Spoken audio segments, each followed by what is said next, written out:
ഇതാരണ്ണ?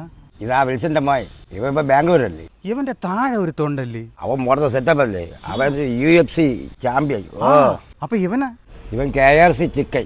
അവിടെ വരെ നടന്നാൽ മതി, അപ്പം തുടങ്ങും. ഓ ഇവനെ എനിക്കറിയാം. ഇവനല്ലേ പണ്ട് LED ബൾബ് കറണ്ടിൽ നേരിട്ട് കൊടുത്തിട്ട് കറണ്ടടിച്ച് തളർന്ന് കിടന്ന ഇറക്കേ. കണ്ണ് പിടിക്കണില്ല, ഞാൻ കണ്ണാടി എടുക്കാൻ മറന്നുപോയി. ഈ നമ്പർ ഒന്ന് സേവ് ചെയ്തോടാ. ഓ എന്റെ കണ്ണ് പിടിക്കില്ലണ്ണ. ശരിയണ്ണ, മഴ പറഞ്ഞ കുറച്ച് തുണി എടുത്ത് ഉണങ്ങാടണം. ഡേയ് നീ ഇപ്പം എന്തിനാണ്? മാമ ഞാനിപ്പോ ബാംഗ്ലൂരാണ് PhD നോക്കിക്കൊണ്ടിരിക്കുന്നത്. മോള് കാണുന്ന നമ്പർ ഇതിലോട്ടൊന്ന് സേവ് ചെയ്യണം. Oh sure. എന്തെന്ന് പറഞ്ഞ സേവ് ചെയ്യണം മാമ? തങ്കപ്പൻ. Okay set. ഇതാ മാമ. നിന്റെ ഞാൻ തങ്കപ്പൻ തന്നെ ടൈപ്പ് ചെയ്യാൻ പറഞ്ഞു. നീ എന്താ തങ്കപ്പൻ എന്ന് ടൈപ്പ് ചെയ്ത് വെച്ചിരിക്കണേ? സോറി മാമ, ഒരു എന്നിടാൻ വേണ്ടി മറന്നുപോയി. നീ ബാംഗ്ലൂരിൽ PhD എടുക്കാനാണ്. അപ്പൊ ഉള്ള പറയടേ അങ്ങോട്ട്. അയ്യോ മാമ, PhD അല്ല, പച്ചടി. ബാംഗ്ലൂരിലല്ലോ കേരള ഹോട്ടലിൽ ഞാനൊരു പച്ചടി സ്പെഷ്യലിസ്റ്റ് ആണ്. എന്റെ പച്ചടി കഴിച്ചാൽ വേറെ കൂട്ടാൻ വേണ്ട. 2 പാത്രം ചോറിയുന്നു മലയാളികൾ. വട്ടത്തിൽ നിന്ന് വെള്ളം അടിക്കുന്ന പയറിലെ കൊണ്ട് ഫോൺ കൊടുത്താൽ എന്നെ വേണം പറയാൻ.